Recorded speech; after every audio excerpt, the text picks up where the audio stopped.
What if the world inside your mother's paintings was trying to kill you? And what if you had no choice but to enter anyway?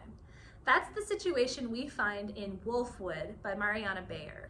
My name is Yona. I'm a librarian at Field Teen Center of the Free Library of Philadelphia, and let's get into it.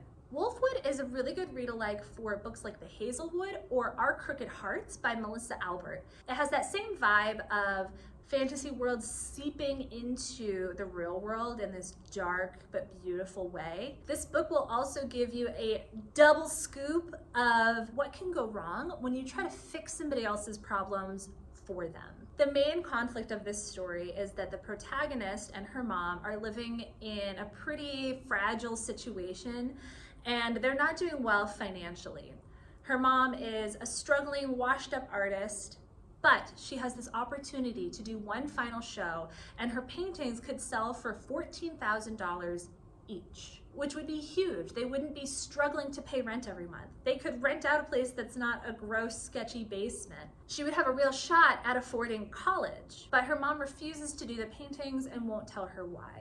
So, of course, she takes it upon herself to do the paintings herself.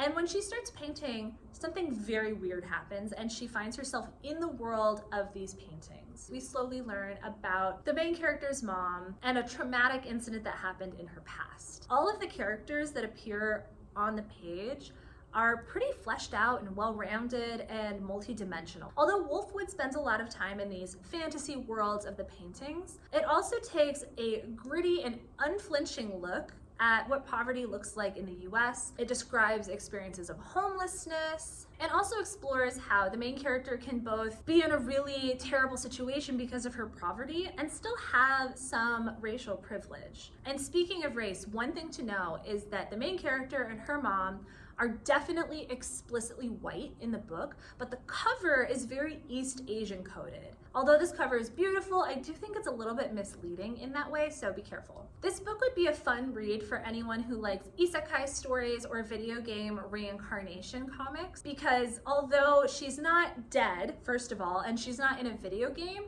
the protagonist's adventures in these paintings give me some of those vibes. And if you like stories about artwork coming to life to force the main character to deal with their trauma and grief, you should check out the graphic novel Slip, which is about a clay artist and whose creations start to come to life after her friend's suicide attempt. Both Slip and Wolfwood go into some sort of dark places, even though they have very magical vibes and the covers are very colorful and beautiful. So I do think they're both worth reading, but might not be right for every single reader. You can always reach out to us with questions about any content warnings for things you're wondering if you should read. If you're looking for more book recommendations or you just want to say hi, get in touch with us because we'd love to hear from you.